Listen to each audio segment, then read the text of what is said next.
The Pope drinks Guinness. Just how far is the ride from Rome to Spain? It is now time for How Did This Get Made? Last Looks. Hit the theme! Last lunch! Last lunch! Last lunch! Last lunch! Buongiorno, my spicy demons. It's me, Russell Crowe's Italian accent coach, Paul Shear, and welcome to How Did This Get Made? Last Looks. I want to do that the entire show. This is where you get to voice your issues on the Pope's Exorcist. Jason will join me to chat about old TV shows, and we will recommend some books and podcasts for you. I'll share an exclusive deleted scene from our Pope's Exorcist show, and as always, I will reveal next week's movie. But first things first, a shout out to Sean Fogel for that amazing opening theme song. We love these themes. We love them so much. Keep them coming. And not only do we want last look themes, but we are potentially looking for a brand new main theme song. So if you think you're up for the challenge and you've heard Jason and I discuss what we're looking for, send it to us at howdidthisgetmade@earwolf.com. You can post it on our Discord or just send it to us, whatever you want to do. And Jason and I will continue to judge these songs on air. Now, we just finished up our first half of our fall tour. It was amazing. Maine, Rhode Island, New Haven, Brooklyn, you all brought it in a major way. I loved playing those cities. And now we're doing it again. November 8th and 9th we'll be in Chicago. November 10th and 11th we will be in Minneapolis. Tickets are on sale right now at howdidthisgetmade.com. That's HDTGM.com. Let's get into it, people. Last week we talked at length about The Pope's Exorcist, a movie that Discord user Anna Hootkins thinks could have had the tagline, The Pope's Exorcist. You'll wonder what possessed them to make it. I like it. Even better in the Italian accent. Well, we had questions about The Pope's Exorcist, and while we might have even missed a few things, here is your chance to set us straight. Fact check us, if you will. It is now time for corrections and omissions.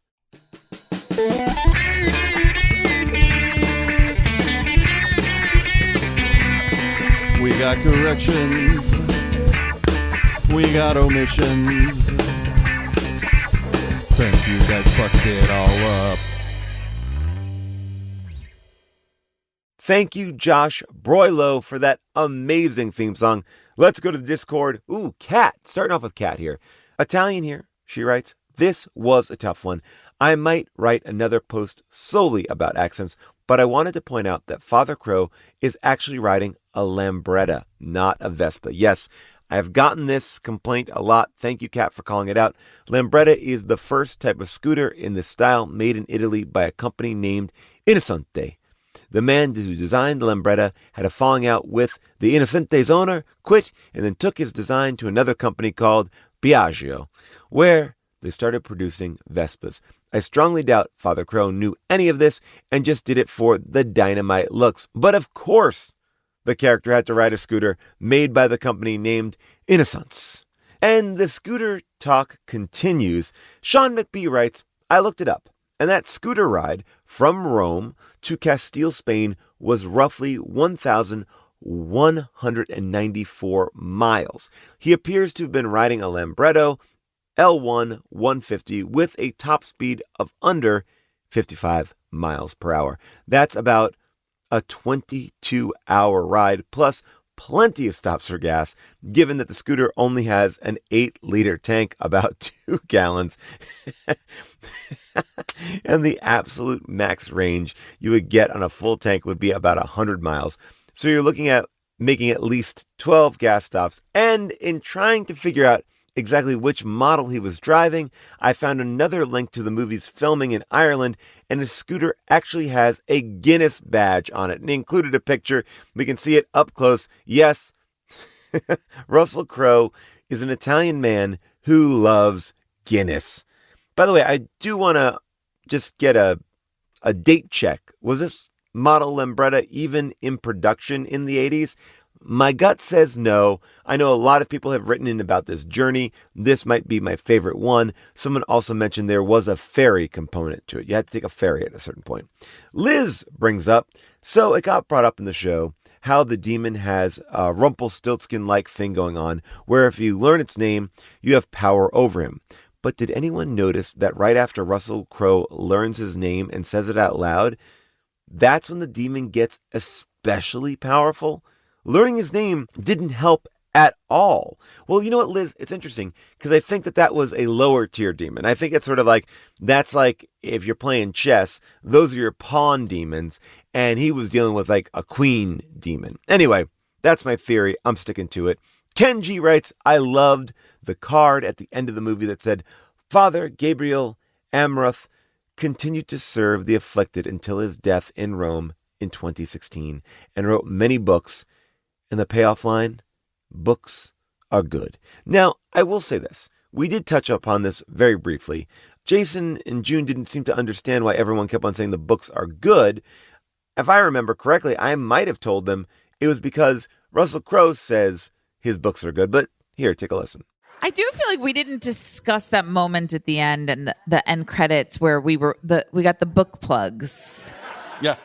You know, just so very strange. Is this an adaptation of one of the father's books? I'm assuming. Well, he does say in the beginning that a real case. He does say in the beginning that they wrote some books about me, and he's a little on the down low about it. But yeah, and the books are good. I thought this is like a sly. Like I wanted Russell Crowe. Yeah. The truth is, they didn't write books about him. Didn't he write those I think books he's about the himself? author. Yeah, he wrote them himself. They're good. I'm sorry, Paul. Have you read the books? Has anybody read these books? They're good. They're good. Good. Wait a They're minute, good. Wait, for real? Yeah, they're good. They're good. They're so fun. They're so good. Wow. They're just good. They're to so just good. All right. Well, we'll have to. wow. Well, let's go But figure it that does out. sound I like guess at I least- do want to read the books Yeah, now. at least a handful of people in our audience read these books for real. There we go. I Get mean, look. out of here. All right, some clarity, maybe. By the way, I will say this. People are loving our Russell Crowe Lambretta shirt that we made. It is just him riding that Lambretta, and it says exercise underneath it. It's amazing. Available at TeePublic right now. tpublic.com/stores/HDTGM. Now let's go to the phones.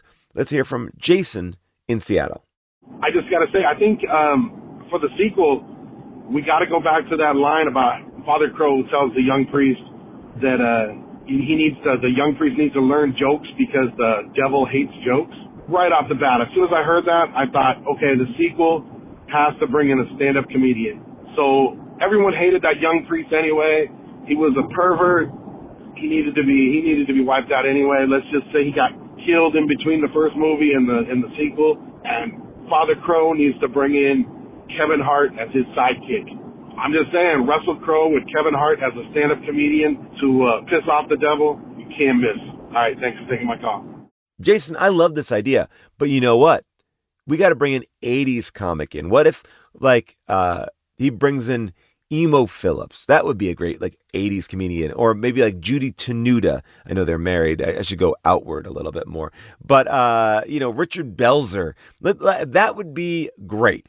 A real 80s, big vest kind of wearing, Paula Poundstone in there. Hey, demon. I would love to see. Yep, you guys got a little taste of my Paula Poundstone impression. I would like to see that. Jason, good call. Pair Russell Crowe up with a 80s stand-up comic. Next up, John from Chicago.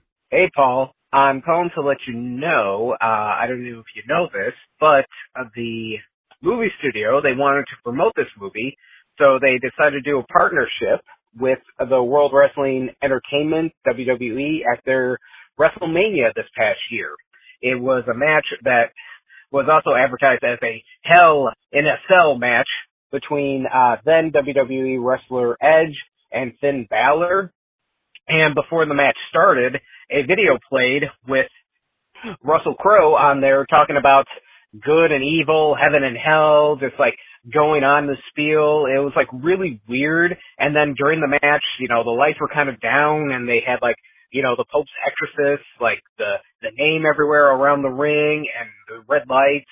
It was just like really strange to use them to to advertise a partnership between the Pope's Exorcist movie and World Wrestling Entertainment.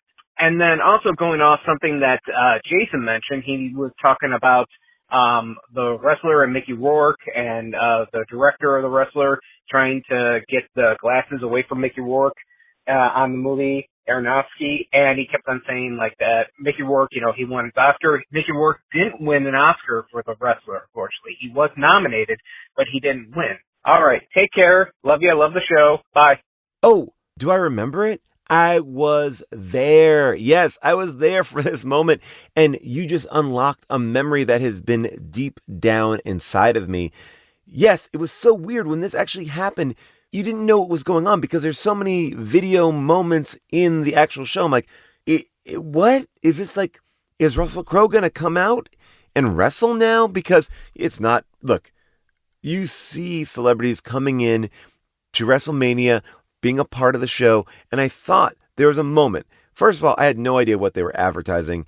It looked shitty. But then when I saw Russell Crowe, I was like, whoa, I'm engaged. Get him in the ring, get him like in his Friar's frock, and let's go for it. But that sadly did not happen. Russell, show your face at WrestleMania. And thank you, John, from Chicago, for reminding us that Mickey Rourke did not win an Oscar for The Wrestler. But maybe he should have, but maybe shouldn't have. I don't know. Back to the Discord. Margarita writes, I'm an Italian. Well, she doesn't say that, but I'm putting it contextually. Margarita is Italian. I have to admit, I was impressed at the beginning by how good Father Crowe's accent was. Sure, he was maybe mumbling half of the words, but he didn't have a heavy accent. And at least this time, I didn't have to read English subtitles to understand what was going on. Now, all of that came crashing down the minute he started to speak English. While his Italian was fairly flat or monotone, his English was heavy on the accent and sounded quite cartoonish to me. It is true that some of us have thicker accents, but usually that is partially reflected in the way that we speak Italian. So the difference between the way he spoke, the two, was actually even more jarring. Now, I'll tell you, as someone who is Italian, grew up Italian, it's always interesting to hear that accent come out. I went back home to Long Island, and I was in this area that I grew up in, Central Islip, and I was in the 7-Eleven. And standing in front of me is this guy in camo pants, a knife at his side. And he goes, these fucking stunads who run the government. And I was like, I would never expect that out there too. So I wonder if there's like a performative nature to some people. I feel like in Long Island, where I grew up around a lot of Italian people, they really love to perform their accented Italian. They wouldn't actually speak like that in real life. But Italian, they are Italian and they put it on. So I don't know. Maybe it's this thing of, he did the reverse version of that. He's an Italian who puts on more of an accent in English. I think it just comes down to, even though you're Italian, Margarita, you don't know what you're talking about. All right, Slashwin writes, I did not realize that while watching the movie, the titular Pope in The Pope's Exorcist was played by legendary actor Franco Nero, our very own golden-haired space Jesus from The Visitor. Oh, yes, I think we mentioned it in the show. Grumblebottom adds, it speaks to how nutballs and banana pants this movie is that our host never mentioned the great Franco Nero as the Pope. He was more than just Blonde Jesus in The Visitor. He was also in Force 10 from Navarone with Harrison Ford, a great movie, people. I just bought that on Blu-ray. And Die Hard 2, yes, great in that as well. And he was the original Django. Franco Nero rules. Justice for Franco Nero. I love Franco Nero. Highly recommend going deep into his filmography. You will not be disappointed at all. A really, really fun, great actor. Also speaks to like the knowledge that this movie is like a low budget, fun, crazy fest. Walker, Florida writes, the one thing I'm surprised that no one mentioned is that it's very dangerous to stay in a house that is slowly filling with flammable gas. If they just got the fuck out of there after the construction crew told them that it was too dangerous to be in that house to work, let alone live, everyone would have been fine. How does that mother not think we've got a gas leak that is blowing up construction workers? My son is having seizures and being a little freak. Maybe this old-ass house is unsafe for obvious and not supernatural reasons. Well, the Pope's robotic hobo chimes in to add, in fact, carbon monoxide has been found to be the culprit in several ghost sightings. The first recorded case dates back to 1912 when one family reported hearing voices and footsteps, seeing apparitions, and feeling a haunting presence, only to discover the source was a faulty furnace that had been leaking poisonous gas. Wow. Did not know. Well, now, maybe that's like a cool thing the kids want to do. Turn on that gas and start seeing my ghosts. I love to see those ghosts.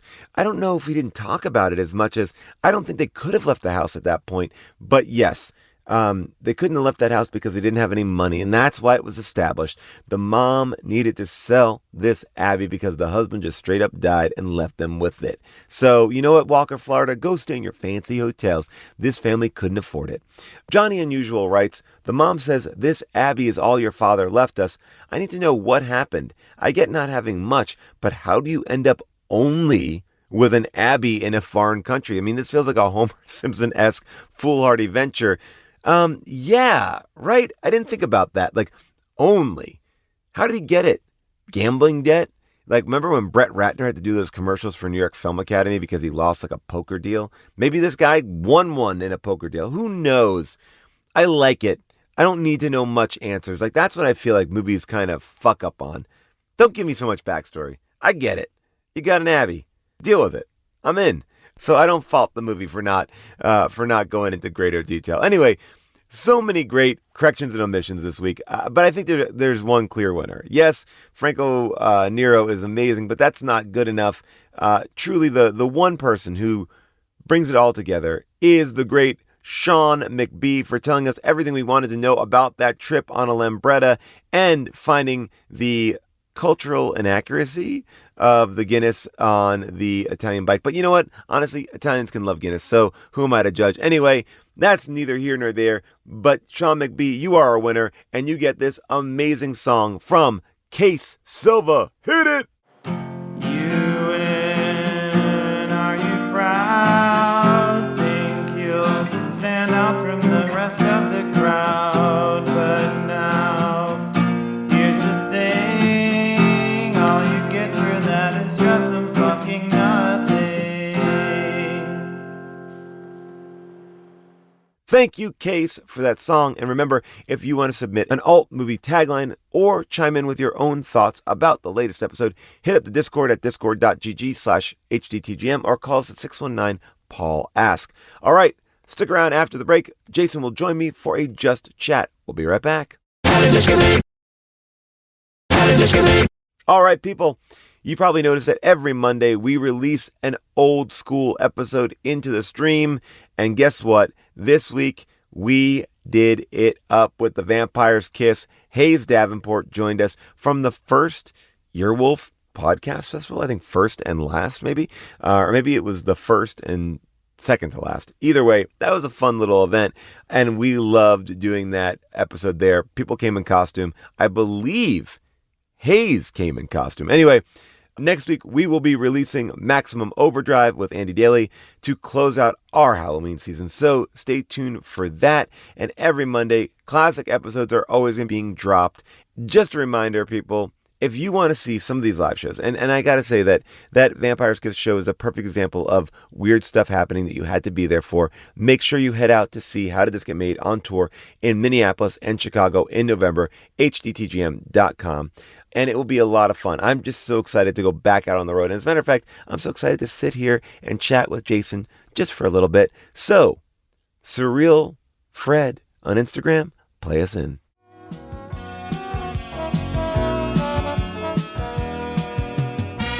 What's up, jerks? It's time for Just Chat with Paul Scheer and Jason Mantzoukas. So, Jason, a couple weeks ago, you and I were talking about just things that live in our mind, things that we haven't quite been able to place. And you were describing this movie this movie that you remember, and you were like, "Here is the because we archetype." were talking about 7 Minutes in Heaven. Yes. Yeah. And I remember. And you were trying to describe this movie that you have been looking for. I tried to Google some of it. So a lot of people have weighed in. But there has been one thing that kept on coming back up. And a lot of people said it, so I'm not going to credit it to just one person. But the movie that people believe you are thinking about, and I think they might be wrong, is Stealing Home with Mark Harmon and Jodie Foster. Ooh, hold on. The one I remember, it's like a summer romance. Well, movie. So let me. Ooh, this might be. All right, so here we go. It says, I think he was conflating Knox Overstreet, Josh Charles, and Dead Poets Society with Alan Appleby, Jonathan Silverman, and Stealing Home. They've got the same energy. So that's okay. This is it. This is it. Wait a second. We'll get in trouble. No, we won't. We always say we won't get in trouble, and we always get in trouble. You never forget the first girl who steals your heart. Wait a minute. This is it. License? It is. Wow. I shouldn't have doubted it. Of course, it's a movie about like kid heartbreak. Well, of course, the movie that left some fingerprint on my heart is about kid heartbreak. Go ahead. Well, this is so interesting because I loved this movie as well when I was a kid. I haven't watched it in a long time. Yes, I remember this movie because this also has similarities to 7 Minutes in Heaven. There's like there's an energy here. These are teen-based ROMs that are not coms. Yes. You know what I mean? These are not like the John Hughes movies had romance in them, but they were comedies. Yes. These are they have light moments, but these are romance stories. These are stories about like young people trying to figure out how to be in love. And when I tell you that is all I cared about when I was a kid, all I this wanted age to was watch. How can I figure out how to be in love? And here I am, 50 years old, still have no idea. Well, that's why we are going to set you up with Taylor Swift. When she breaks up with Travis Kelce, we are going to get you in there and we're going to put some pressure on it. Maybe that pressure will reveal a diamond. Jason, now you also... That is incredible. Right. Great work, everybody who sourced that. I'm going to watch it. Our How Did This Get Made sleuths were out. And look, they all came in pretty heavy. Now, the other one that you talked about this idea of kids solving crimes, like gritty crimes. The undercover gang, the Michael Perry one is the one I was talking about, right? The one that I know it's not Michael Perry, but that's that's the one that's how I have tried to find it because I remembered that specific. Now, Scott, do we have a call about this? Yes, we do. Let's go to the phones. Hey, Paul, this is Michael the Nerd from Chicago, and this is a call in response Can you to you guys pause? asked. Okay, so Michael the Nerd, if people don't remember, he's the one that was giving us all the help about Morbius, yes, right?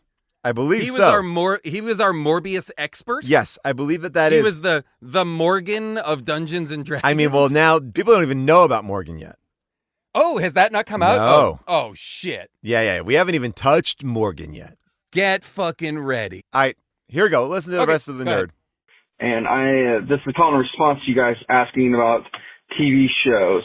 I believe the TV show you're talking about with Matthew Perry, where there's a light that shows both good and bad and you can go to heaven or hell, is called Second Chance, which ran for one season, first year of Fox, and halfway through got renamed Boys Will Be Boys, and the supernatural part was dropped. And the TV show that Jason was talking about, where a gang goes and helps the police, I believe it's called The Renegades, which was for, I think, 1 year back in like 1993. And I'm looking at a Swayze. picture.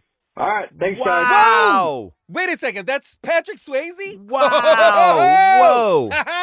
Wait a minute. Oh my God. Okay, so this works so well because doesn't Patrick Swayze kind of look like a Michael Perry type? Yes, you're totally right. I'm looking at this now. This Renegades poster is amazing. This show, I was obsessed with this show. They had like a cool hangout. I gotta find this. Oh yeah, I gotta find this. Well, this is so. If anybody has a way for me to watch this, here we go. Wait, what is happening? Are we watching it now? We have it. Yes. Whoa. Yes. Oh my God, I remember all of this. Wow. This is great. Just people walking like a Michael Jackson video. Patrick Swayze's putting on his punching gloves. that could be Michael Perry. Oh, Patrick Swayze as Bandit. Wow. Holy shit. Bandit. This guy's just punching a punching bag. Randy Brooks as Eagle. Wow. Holy fuck. Paul Mones as JT. Wow. Tracy Scoggins as Tracy. Wow. This is an amazing open. Wait, who's this guy's the looks of the operation. He's the face man. Robert Thaler. As Dancer. Oh, Dancer. I remember that character. Holy shit. Brian Tachi as Dragon. Wow. Oh, wow. Fausto Barra as Gaucho. This show. Give me this show immediately. I love this. Wow, our audience is great. Can you pause for a second?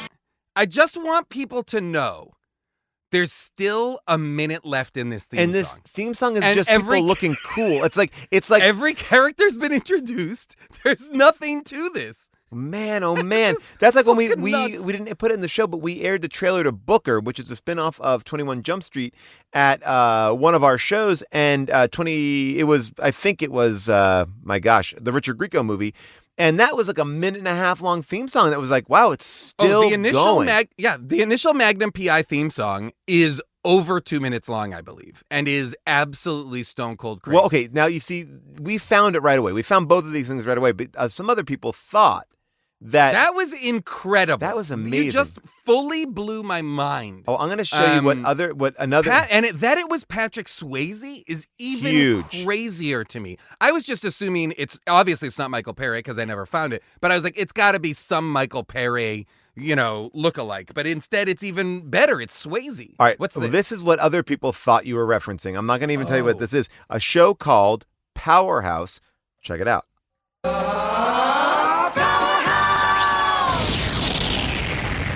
Power's a thing that we're talking about.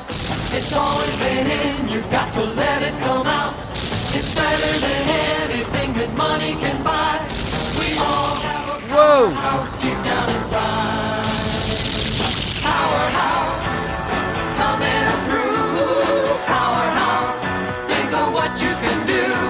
You can't hold still, you keep on working until the powerhouse is. Oh, wow. Oh, wow. Hi there, this is Brenda Gaines. Hey, wait a minute, where are you going?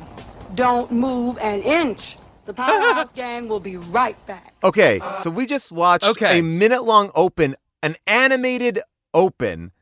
That was incredible, like on a theme song and animation level. That to me felt like original Sesame Street. Yes. Or Electric Company. And this is a PBS show with live actors. It is. That's what it feels like. It feels like a kid. This is a children's show. Right. And so that's why I think that people thought that maybe Powerhouse. I get it.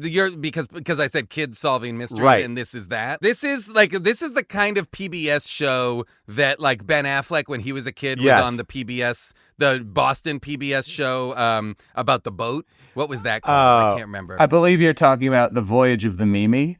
Whoa! Thank you. Watched that one in elementary school. Thank you. Voyage of the Mimi was a local PBS WGBH, which is our. It's one of their shows, so it was shot in Boston, obviously. Wow, this is tiny Ben Affleck on it. I mean, this is a wild. I mean, Scott.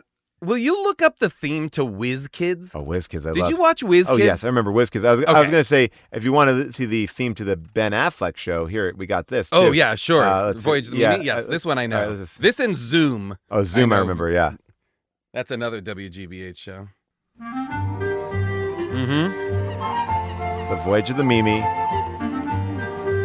Jerry O'Connell was in one of these PBS shows too. Oh, really? Episode 1, all aboard. No theme song, nothing, just some instrumental music, and then it starts. Wow. That's it. A kid being let off at a dock. Sir, could you please show me where the Mimi is docked? Yeah, right on down the dock down there, son. Amazing. Okay? By the way, this looks like it was shot like my home videos. Like this is like my. Oh yeah. Wow. Do you think you and I could get Ben Affleck to do an episode watch along with us podcast about Voyage of the Mimi? Here's the thing. Ben Affleck came to one of our How Did This Get Made shows. He did? Yeah, you don't remember that? Oh, I'm sorry. Yes. At Largo. Yes, I do remember and now. I felt like, and I am a fan, I felt like he was looking at us going, you guys have talked shit on me in this show. Like, I also felt like he had no idea what he was coming to see. No Like way. he was not, in other words, he No. wasn't coming as a fan. No, I felt You know like what I he mean? was brought. I think he came with someone. He did come with somebody, and I think it was maybe a date situation. This is years ago. Maybe a date. I don't know. Maybe just like, hey, I'm going to come see this comedy show, and then watched us dissect a movie that he probably had not seen. He was nice. He was very nice. Came backstage very no, nice. Totally. I remember him being very But nice I and felt brief. like It was like a brief interaction. But he came out and drank with us, or hung Wait, out in the bar. I don't think I was there. Was I think there you for were, that? but it was also like, okay. I also felt like we weren't trying to get in his space. Like we were like, you Oh, do your okay, thing, yeah, and he was like, he was within our arm's reach, but we weren't like, I think that was the right way to handle it. But again, I would love, like, the offer's out there. And the challenge is up, guys. If you can get a more famous date to a live How Did This Get Made show, we'll pay for your ticket. By the way, why not? Why not just try to? We will bring a celebrity date bring a celebrity on first date to How Did This Get Made. We'll pay for your and ticket. we will also arrange for your wedding if it works out. Okay. Yeah, if it works out. If it works out. And if you get divorced within 10 years, we get our money back. And it's a very it's a very big, but we don't want to be taken for suckers. You know what no, not at all, cuz we're don't fucking try and play us here. Don't try to play us. This is real. We're into love. We've talked about this multiple times in the show. And we don't want your bullshit proposals and nonsense during our shows. Yes. But if you bring a celebrity, a celebrity bigger than Ben Affleck, and you end up getting married, we will pay for the wedding. And I look happy to do it. Now, Jason, we are talking about a lot of stuff. I know that we're in this weird zone where we're not supposed to plug our own stuff, but I do think, obviously, these are all fine, what we're talking about. I was just going to say, these are lost to time shows, because it's so funny. I was just about to say that we had talked some weeks back about Sledgehammer. Oh, yes. The David Rasche love show, that show. Sledgehammer. And I found, 6 hours of it on a YouTube rip I used somewhere. to have it on Laserdisc. Oh, amazing. Yes, I had my Sledgehammer. Are you so heartbroken? I'm sad you don't have your Laserdisc collection. As a person who compulsively collects things, it breaks my heart. I made a couple of choices in my life, and a lot of that was due to the size of the apartments that I lived in. Of course. That got rid of a lot of physical media that I truly, truly loved. I kept a handful of it. But man, those laser discs, boy, I mean, I would never pop one in, but it would just be nice to have the machine. When I went over to Quentin Tarantino's house, not to brag, for Unspooled, what I found so amazing about his house, was just the amount of, physical media players. And we had a very long conversation about the right type of VCR to buy. And it was really interesting. And I appreciated that. I appreciated that, like, his house was just loaded with so many interesting things, but it was all to watch and see. And, it's like, just to be able to watch the stuff he wants to and watch, not be not to be at the discretion of whoever picks these things up or gets rid of them, and or whoever owns the license on that thing, whoever, whether they're going to make it available or not, or whether they're going to make it available in a format that works for you or that is as high, quality as what you want. Well, this is why I want to talk about one thing here. And again, we're going to be a little flexible on these strike rules. And I'll say this, so excited, so happy that Moonlighting is coming out to stream. Finally, Moonlighting. Cannot wait. I've been watching it in a TV rip that someone made available to me so that because they heard me talking on the podcast about wanting to watch it and it was like, here you go. It's here. So and I've been watching it, but it's tough to watch because it's a really very shitty copy. So I'm beyond excited. Well, I will go one step further. Again, I think this falls under the strike rules. Okay. I, for the first time ever, saw the Talking Heads stop making sense. Jonathan Demme movie? Yes. Yeah. And holy shit, what an experience that was. It was absolutely amazing. People were dancing in the theater. The Talking Heads were there. But I will say that the 4K remastering of that really just amps everything up. And that sure. to me is like, especially for theatrical. Yes. That must have been gorgeous. And that's why I'm excited about this moonlighting. And, maybe if the strike is over, we should have maybe we should do like a moonlighting, one of these minis. A last look. Just about moonlighting. Where we just Absolutely. sit and we watched one and we could chat about it. I would be very excited. I would love to talk. After the strike, we'll talk about it. All right, great. I don't want to be so positively driving people to something that we should not. 100%. And I think we did it with respect. We didn't say where it's streaming, but it's it's not even out yet. So you can't even watch it. We're talking about We're talking about the idea that it will eventually be coming. And when you hear this, the strikes may be over anyway. So we don't know. See. We're in a vacuum. But Jason, this is great. We found I now want to kind of continue to and wait, do you remember? Oh, yes. The person mentioned your show. Yes, the show that the Matthew Perry show. I don't know what that is. I went and found it. We did a little Twitch stream about it where we watched his Heaven and Hell. We found all that. And it was great. It was very fun. You could watch these episodes. Oh, you know what I should do for you though? You're gonna first think, oh, I think I know what this is, but I don't think you do. This is a show that I stumbled across, and I've now been obsessed with. And here we go.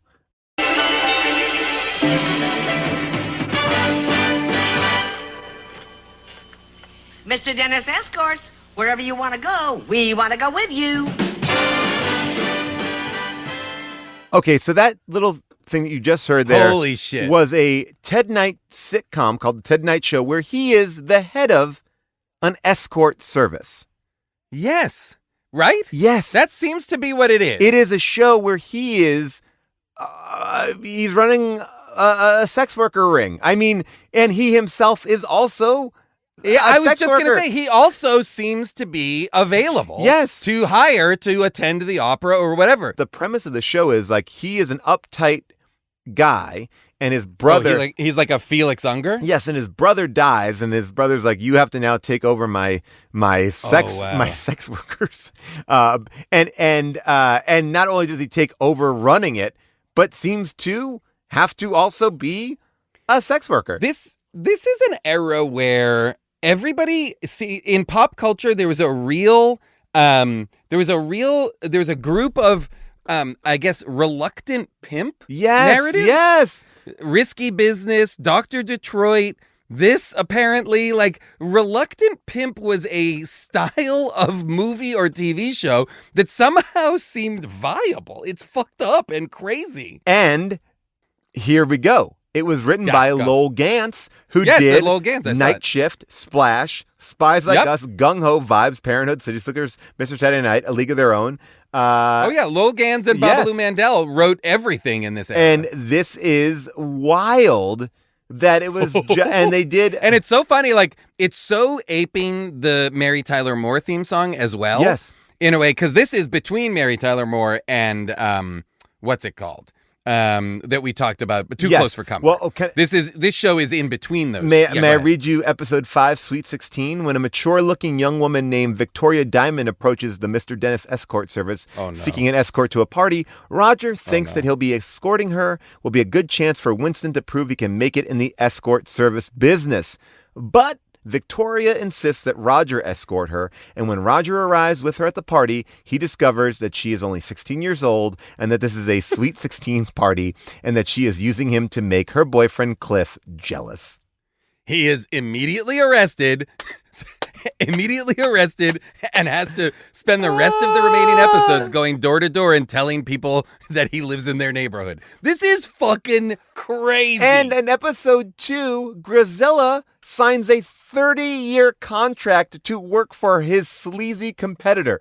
Of course, this is documenting the most predatory world. I mean, this is a sitcom about human trafficking, essentially. Oh my God. I love this it. is like if you were like, I'm pitching a TV adaptation of Sound of Freedom and it's a sitcom. And this is a... Caviezel's in. Oh my God. I could watch this shit forever. All I want to do sometimes is just be like...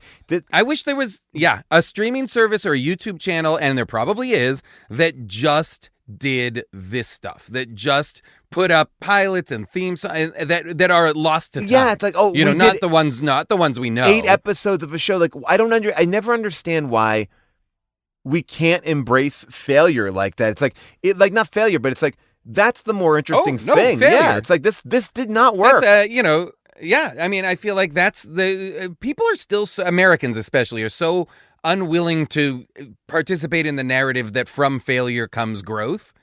It needs to be just like victory at all costs. Yeah. It's like we're protagonists in a Fast and Furious. Nobody loses a fight. Well, and I think that I feel like there was this time. It's interesting because like the 80s, there's this moment where I feel like no one was minding the mint. It was sort of like, yeah, in this show, it's just a show about a sheriff, but she's a woman. People are like, good, let's do it. Let's go.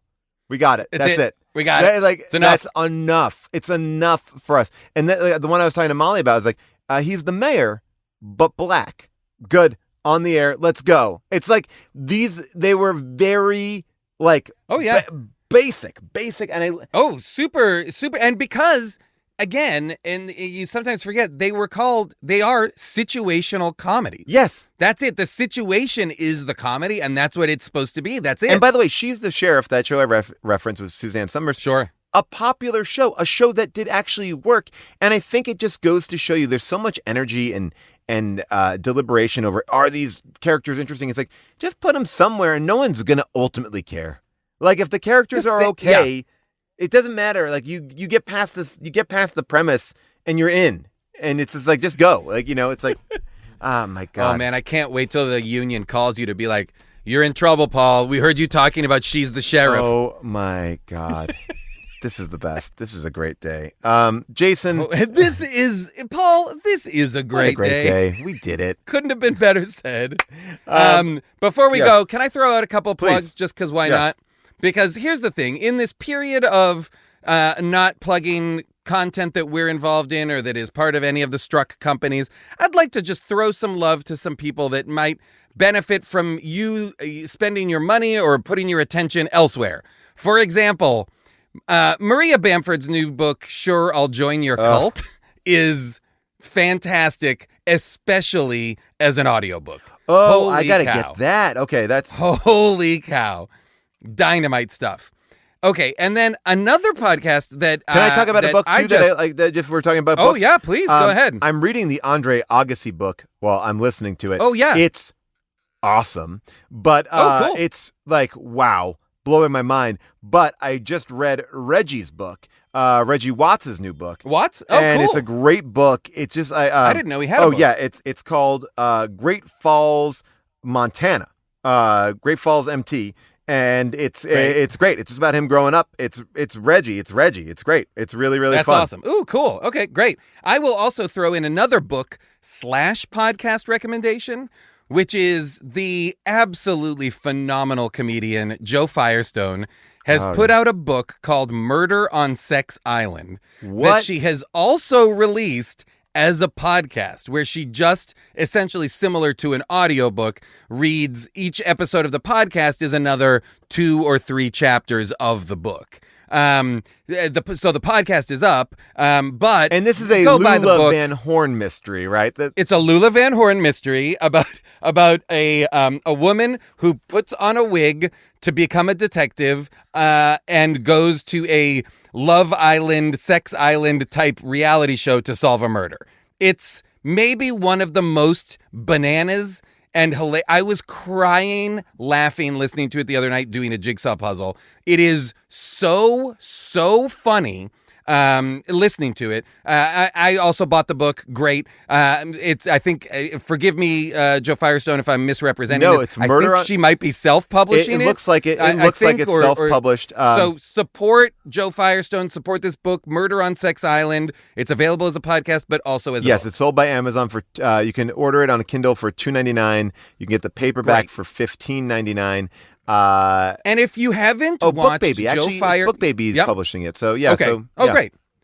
If you haven't watched Joe Firestone's special that she released during the pandemic, where she features all of the older adults who she's been teaching in a stand-up comedy workshop, and it features them doing comedy, boy, that I don't know where it is, but it's out there. Track it down. It's phenomenal. I will also throw in a plug for a podcast that St. Clair and I did that I think you've also now done too, which is Amy Poehler's podcast.